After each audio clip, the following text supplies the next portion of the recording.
개정 성경으로 한마음 한뜻 한 목소리로 읽어보겠습니다. 시작. 지혜 있는 자는 강하고 힘을 더하나니 너는 전략으로 싸우라. 승리는 지략이 많음에 있느니라. 아멘. 우리 세번역 성경으로도 다시 한번 읽어보실까요? 자, 읽어보겠습니다. 시작. 지혜가 있는 사람은 힘이 센 사람보다 더 강하고 지식이 있는 사람은 기운이 센 사람보다 더 강하다. 전략을 세운 다음에 전쟁을 할 수 있고 참모가 많아야 승리할 수 있다. 아멘. 오늘 말씀의 주제가 선택인데요, 우리가 살고 있는 시대를 어떤 사람은 이렇게 이야기한대요. 무한 선택의 시대이다. 대표적으로 한번 예를 들어 볼게요. 저희가 자주 먹는 간식 치킨을 예를 들어 보겠습니다. 여러분, 혹시 치킨 프랜차이즈 브랜드가 우리나라에 몇 개 있는지 아시나요? 네, 저만 알겠죠. 그렇죠? 이걸 알고 계시는 분들은 치킨집 사장님일 겁니다. 치킨 프랜차이즈 브랜드가 전국에 점포 수가 100개가 넘는, 그래도 조금 규모가 있는 브랜드가 총 38개라고 합니다. 그러니까 한 번쯤은 여러분 치킨을 시키실 때 오늘 후라닥을 먹어야 되나, 니니 치킨을 먹어야 되나, 멕시코나를 먹어야 되나 고민을 하셨을 거예요. 이거 말고도 편의점에 간식을 사러 들어가서 뭔가 배가 고파갖고 출출한데 대체 이 많은 간식 중에 뭘 먹어야 할지 고민을 한 적이 있으시기도 할 겁니다.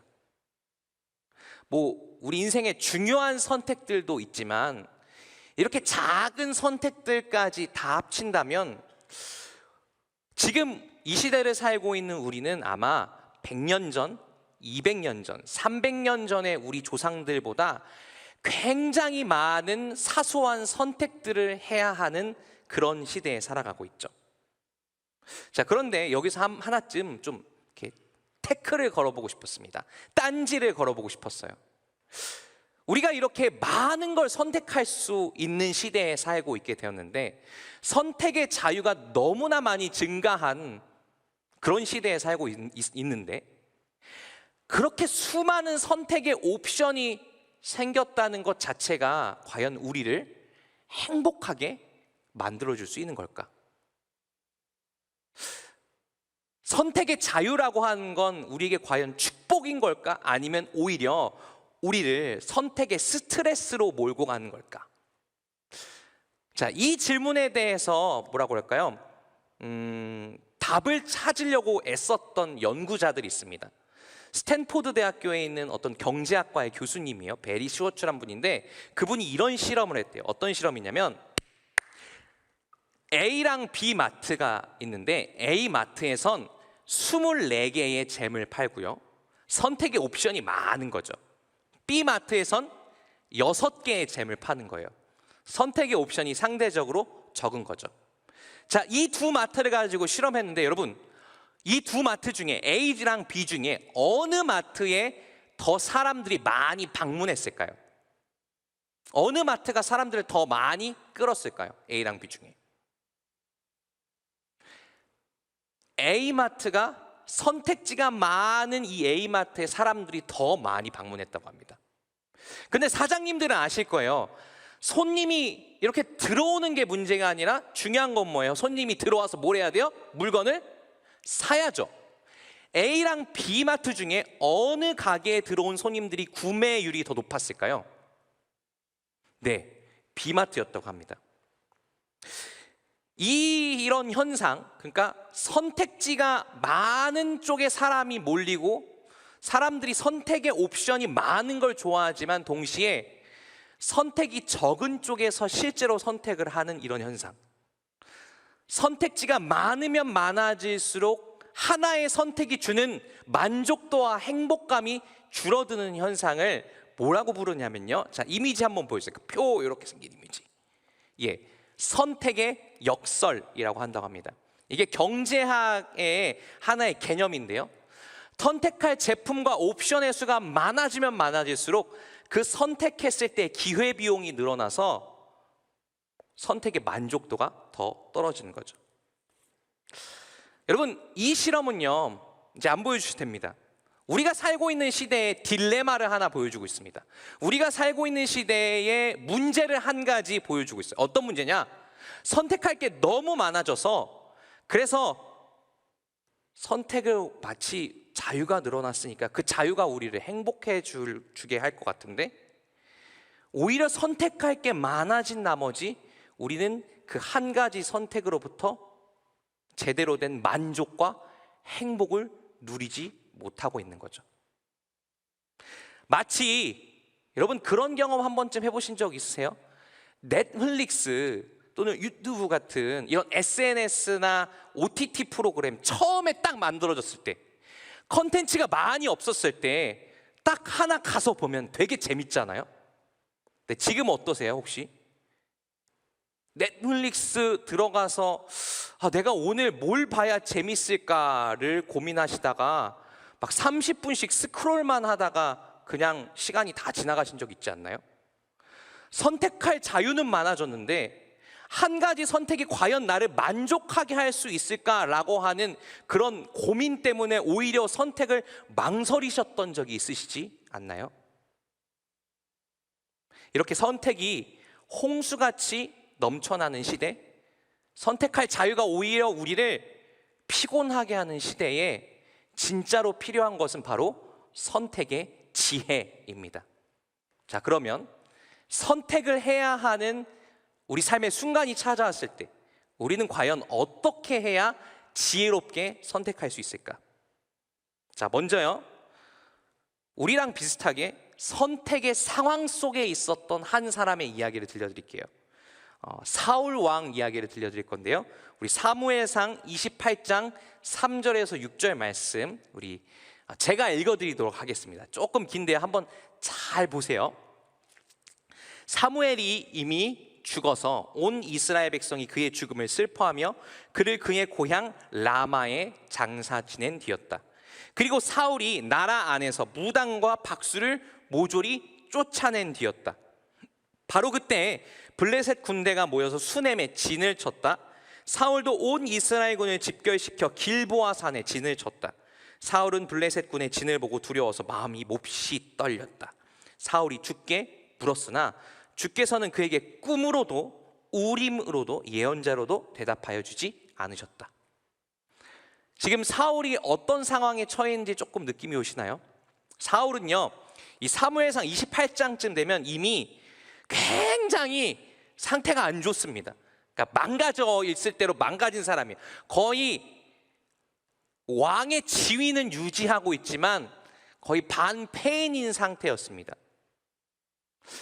사울의 내면이 망가져 있는 상황이었고요. 그리고 사울의 내면이 이렇게 망가져 있었던 가장 큰 이유는 그의 하나님과의 관계가 완전히 망가져 있었기 때문이죠. 사울을 하나님께서 왕으로 세우셨어요. 사울에게 왕이란 권위를 주셨습니다. 그런데 사울은 그 자기가 가진 왕이라고 하는 지위를 당연하게 여기면서 마치 이걸 선물이 아니라 권리처럼 여기면서 왕으로서의 지위를 자기의 욕심을 위해서 마구마구 남용했습니다. 그래서 그 결과 하나님께 사울에게 이렇게 얘기하셨어요. 사무엘 선지자를 통해 내가 사울을 버렸다. 자, 그런데 이렇게 버림받은 왕인 사울, 그 사울을 PCR, 심폐소생술을 해주고 있던 사람이 있었습니다. 바로 누굴까요? 당시의 선지자였던 사무엘 선지자였어요. 그나마 하나님께 버림받은 왕인 사울이 좀 선택의 순간에 좀 도움을 요청할 수 있는 사람이 딱 한 명 있었는데 사무엘이었어요. 그런데 오늘 방금 읽었던 그 말씀 속에 어떻게 되어 있죠? 사무엘이 어떻게 됐대요? 죽었대요. 사무엘이 죽은 상황인데 지금 이스라엘을 그렇게 괴롭히던 이민족인 블레셋이 쳐들어와 있습니다. 사울은 이제 선택해야 합니다.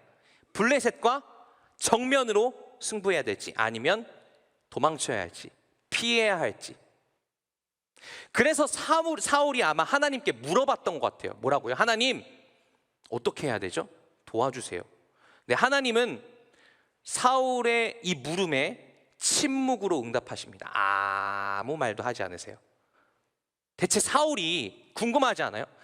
오늘 성경에는 안 나와 있지만 대체 하나님한테 뭐라고 물어봤길래 하나님께서 묵묵부답으로 응답하신 것까? 자, 그 힌트가요, 우리 사무엘상 28장 15절에 사무엘과 사울 사이의 대화에 있습니다. 여러분, 한 가지, 지금 사무엘이 죽었는데 사무엘이 다시 나와요. 이거 조금 이따가 얘기해 드릴게요. 자, 사무엘이 사울에게 물었다. 한번 말씀 보여주세요. 제가 읽어 드리겠습니다. 사무엘상 28장 15절 말씀입니다. 사무엘이 사울에게 물었다. 내가 왜 나를 불러올려 귀찮게 하느냐?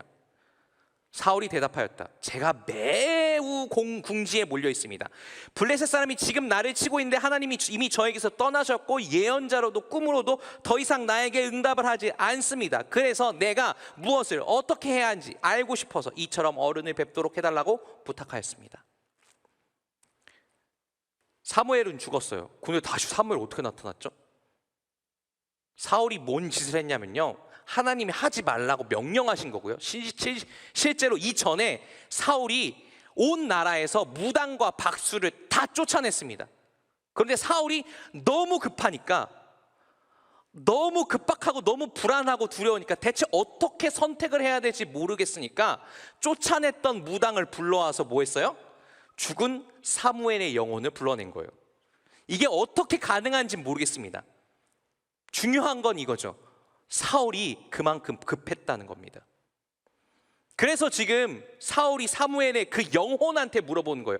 내가 궁지에 몰렸습니다. 나는 대체 어떻게 해야 되죠? 아마 사울은 하나님께도 비슷하게 물어보지 않았을까요? 하나님, 제가 결정을 해야 되는데요, 제가 선택을 해야 되는데요, 하나님 답을 알려주세요. 저에게 정답이 필요합니다. 싸울지 말지 1번이에요 2번이에요 하나님 빨리 알려달라니까요. 저 죽게 생겼어요. 불안해요. 두려워요. 마치 하나님 입장에서는 평소에 하나님 뜻대로 하지 않던 사울이 급박한 상황이 되니까 하나님을 찾아오는 거 보면서 하나님 입장에서 이렇게 느끼시지 않았을까요? 쟤는 약간 평소에는 말 안 듣다가 돈이 궁해지면 찾아오는 집 나간 자식 같아. 우리도 종종 이렇게, 저도 마찬가지고요, 하나님께 마치 조르듯이 정답을 원할 때가 있습니다. 선택의 순간에 하나님께, 하나님 1번이 답이에요 2번이 답이에요, 하나님 A 직장이 하나님 뜻이에요, 아니면 B 직장이 맞아요, 하나님 제가 지금 교제하고 있는 사람이랑 결혼을 하는 게 맞아요, 안 하는 게 맞아요, 아니면 하나님 제 눈에 지금 관심 있는 사람이 여러 명 있는데요, 이 중에 누구를 만나야 되죠? 하나님 정답이 뭔가요? 마치 다그치듯 조르듯이 하나님께 좋은 선택이 무엇인지 물어볼 때가 있는 것 같습니다. 물론 여러분 그렇게 물어볼 수 있습니다. 그런데요, 성경에는요, 좋은 배우자를 고르는 정확한 방법 안 나와 있습니다.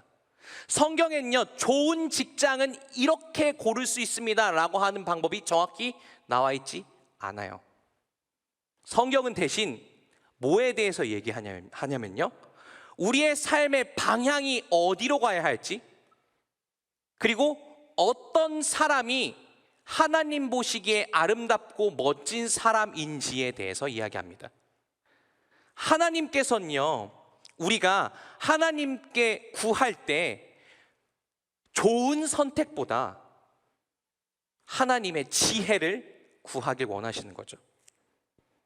자, 그래서 야고보서 1장 5절 말씀에는 이렇게 나옵니다. 자, 우리 야고보서 1장 5절의 말씀, 우리 한마음 한뜻 한 목소리로 크게 읽어봤으면 좋겠습니다. 시작. 여러분 가운데 누구든지 지혜가 부족하거든 모든 사람에게 아낌없이 주시고 나무라지 않으시는 하나님께 구하십시오. 그리하면 받을 것입니다. 선택의 순간 우리가 구해야 할 것은 정답이 아니라, 나를 만족시켜주는 좋은 선택지가 아니라, 세상의 기준으로 봤을 때 더 화려하고 나에게 뭔가 좋은 결과와 성취를 가져다 줄 것 같은 걸 선택하는 게 아니라, 우리가 선택의 순간 진정으로 구해야 할 것은 바로 하나님으로부터 오는 지혜입니다. 선택의 순간에 그래서 여러분 이렇게 기도하셨으면 좋겠습니다. 이렇게 기도하시길 권면합니다. 하나님, 저에게 정답 대신 제가 지혜로운 선택을 할 수 있는 지혜를 저에게 주시옵소서. 제가 하나님께서 저에게 주신 이 자유와 그리고 그 자유에 뒤따라오는 책임을 갖고 하나님의 뜻에 합한 선택을 할 수 있도록, 결단을 할 수 있도록 저에게 용기와 힘을 주시옵소서. 선택의 순간 우리가 구해야 할 것은 무엇인가요? 바로 하나님의 지혜입니다. 자, 그렇다면요, 두 번째로 지혜를 우리가 선택의 순간에 구해야 한다면 지혜라고 하는 건 무엇일까요? 뭐 약간 지혜요? 우리가 올 한 해 1년 동안 지혜가 무엇인지 살펴보지 않았나요? 라는 생각이 들 수도 있는데, 약간 맨 처음으로 들어가서 다시 한번 복습해보는 느낌으로 짚어봤으면 좋겠습니다. 성경이 말하고 있는 선택의 지혜 또는 좀 더 일반적인 지혜라고 하는 건 무엇일까? 자, 우리 잠언 1장 2절에서 5절의 말씀 함께, 1장 2절에서 4절의 말씀을 함께 읽어보겠습니다. 시작. 이 잠언은 지혜와 훈계를 알게 하며 명철의 말씀을 깨닫게 하며 정의와 공평과 정직을 지혜롭게 실행하도록 훈계를 받게 하며 어수룩한 사람을 슬기롭게 하여 주며 젊은이들에게 지식과 분별력을 갖게 하여 주는 것이니. 아멘. 지금 방금 전에 읽었던 말씀은요, 일종의 잠언의 서론 같은 겁니다. 여기서 지금 뭘 얘기하고 있냐면 솔로몬은 잠언을 쓴 목적과 이유를 우리에게 알려주고 있어요. 자, 그러면서 솔로몬이 취하고 있는 전략, 말하기의 전략이 뭐냐면요, 지혜와 비슷한 걸 이렇게 나열하면서 지혜는 이런 거야 라고 넌지시 알려주는 겁니다. 자, 그렇게 등장했던 단어들이, 지혜와 비슷한 단어들이 뭐냐면요, 첫 번째로 명철이었어요. 물론 훈계도 있고 여러 가지 다른 단어도 있지만 저는 오늘 명철과 분별력이라고 하는 단어에 좀 집중해 보려고 합니다. 명철은요, 히브리어 성경에는 비나라고 하는 말로 되어 있고요, 영어 성경에는 understanding으로 되어 있습니다. 뭔가를 깊이 이해하는 거고요. 나아가서 명철은 이렇게 설명하면 맞을까요? 보이지 않는 것을 보는 겁니다. 겉으로는 잘 보이지 않는, 우리 눈으로 이렇게 봤을 때 보이지, 쉽게 볼 수 없는 것을 꿰뚫어 보는 힘이 바로 명철이래요. 자, 이것 말고 분별력이라고 하는 건요, 약간 의미가 우리가 일반적으로 알고 있는 것과는 다른데, 분별력은 영어 단어로는 foresight라고 하는 말로 번역이 되어 있습니다. foresight 뭐예요? for가 앞에고 sight가 시야잖아요.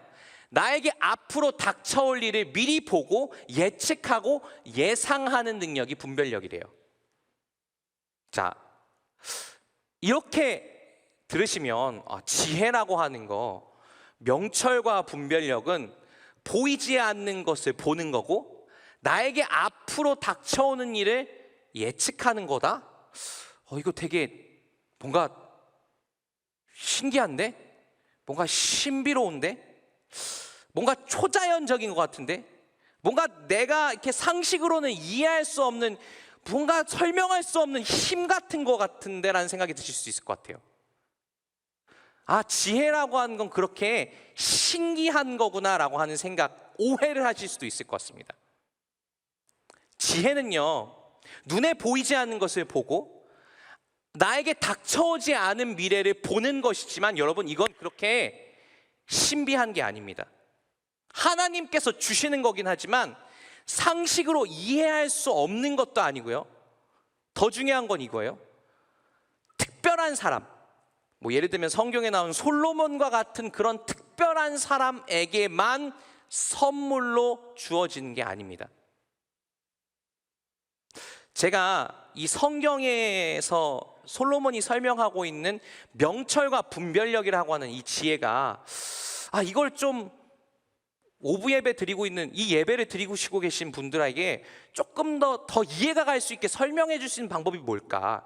약간 지금 시대를 살고 있는 현대인들에게 이거를 더 찰떡같이 설명해 줄 수 있는 게 뭐가 있을까 궁금해서 막 검색을 하다가 성균관대 의과대학의 최인호 교수님이라고 하는 그분이 쓰신 통찰지능이라고 하는 책을 만나게 되었습니다.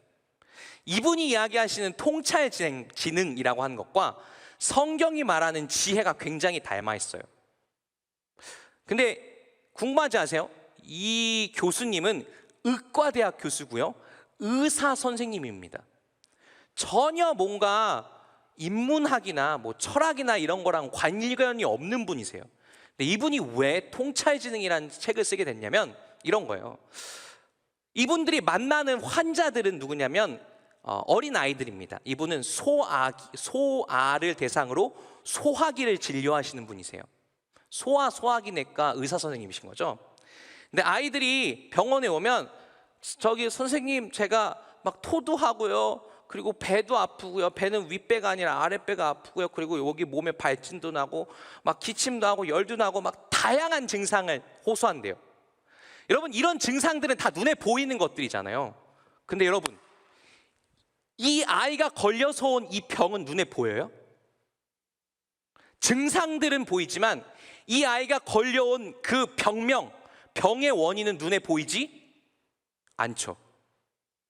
다양한 증상들 사이로 눈에 보이지 않는 그 병을 찾아내는 게 의사가 해야 될 일인데, 이게 어느 때는 잘 되고 이게 어느 때는 되게 안 될 때가 있었다는 거예요.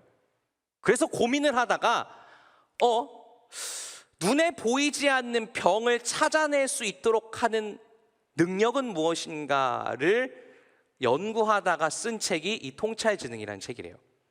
이 책에서 이 교수님은 통찰지능이라고 하는 거 이렇게 설명하십니다. 이미지 하나 보여주세요. IQ, EQ 플러스.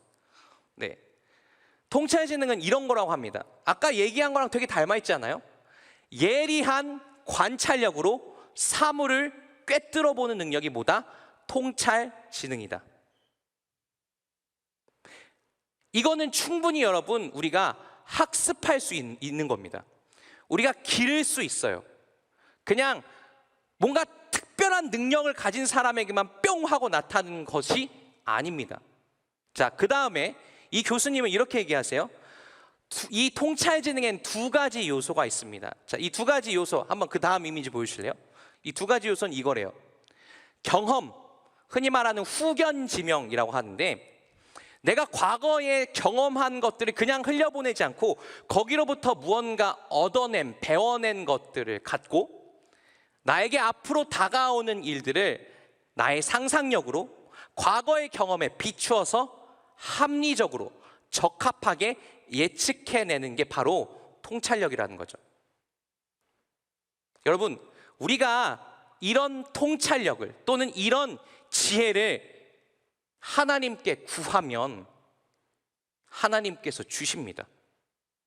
특별한 사람에게만 주는 게 아니라요, 그 지혜를 구하는 모든 사람에게 하나님께서 허락하시고, 그리고 우리가 그런 지혜를 심지어 우리의 삶 속에서 연습할 수 있도록 하신 분이 하나님이세요. 왜냐고요? 우리 야고보서 1장 5절의 말씀 다시 한번 읽어볼게요. 자, 야고보서 1장 5절 아까 읽었던 말씀인데요, 다시 한번 읽어보겠습니다. 시작.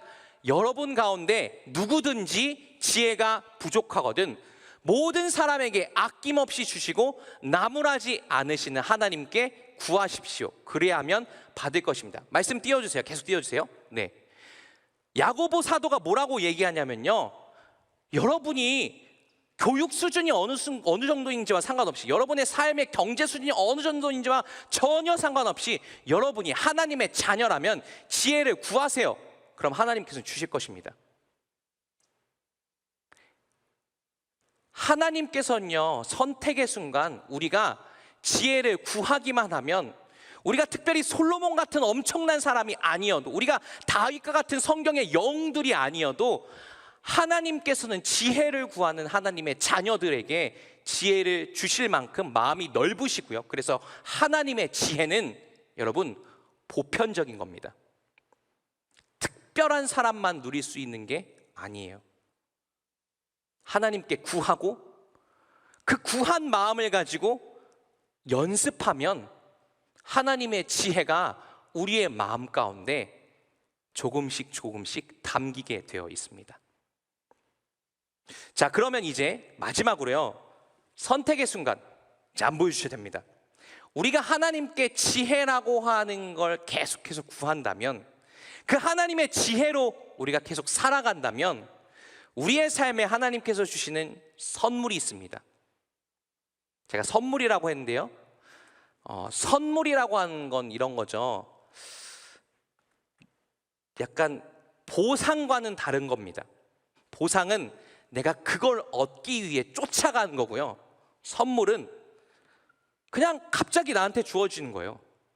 그 사람이, 그 선물을 주는 그 사람이 나를 사랑하고 나를 귀히 여기는 마음으로 그냥 그 사람 마음대로 주는 겁니다.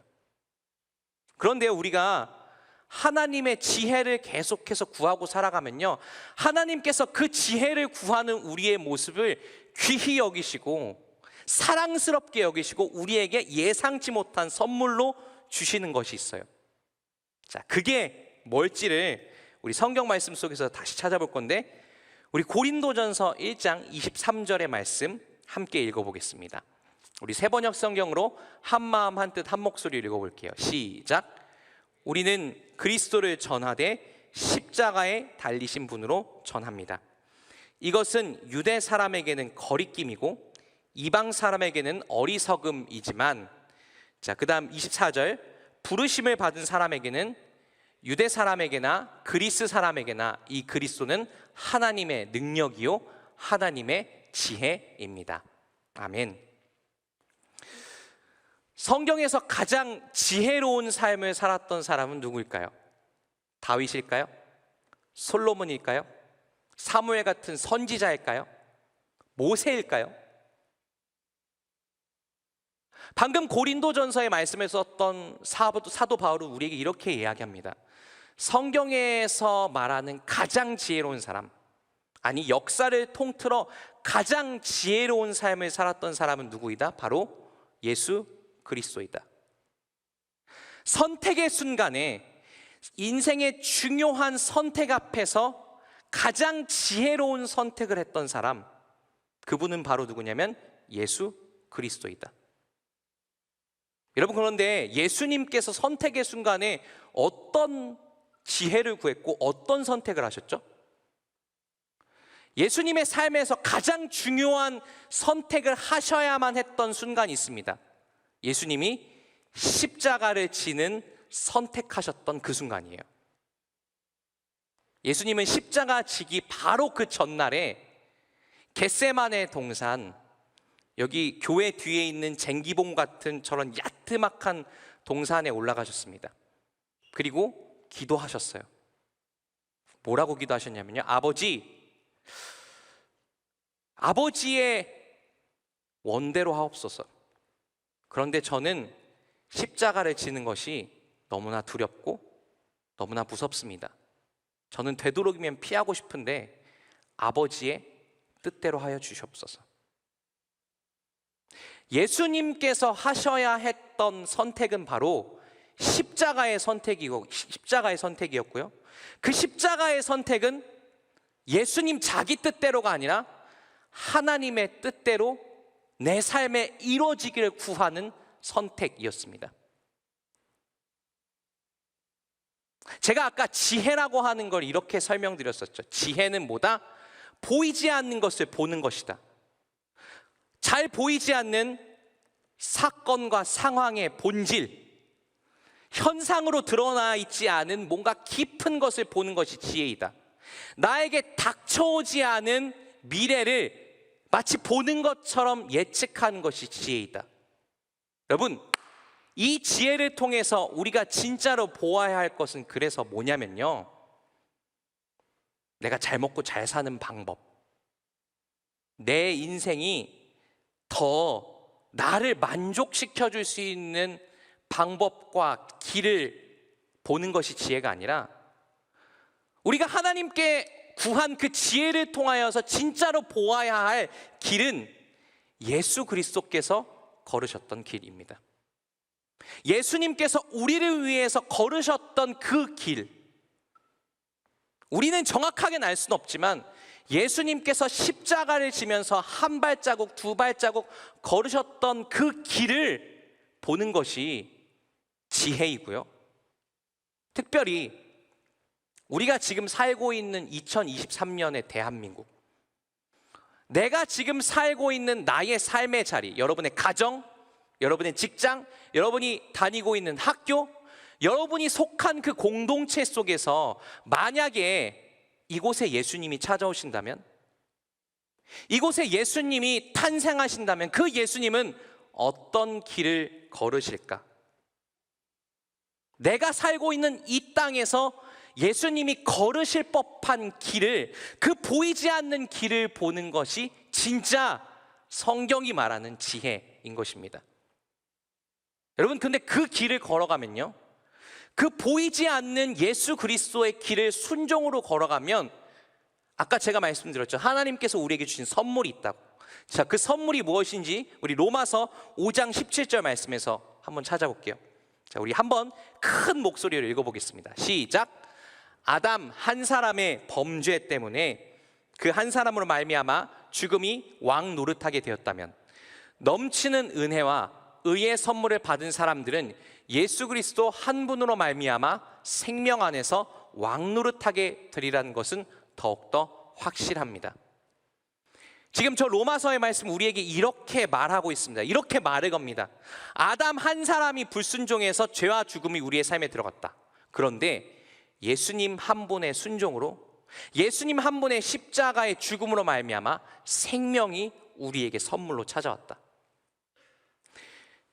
여러분, 그래서 우리가 선택의 순간 하나님께서 우리에게 주시는 그 지혜의 눈으로 예수 그리스도께서 걸어가셨던 길을 보며 순종의 발걸음으로 따라가면 하나님께서 우리에게 주신 선물이 뭐냐면 바로 생명입니다.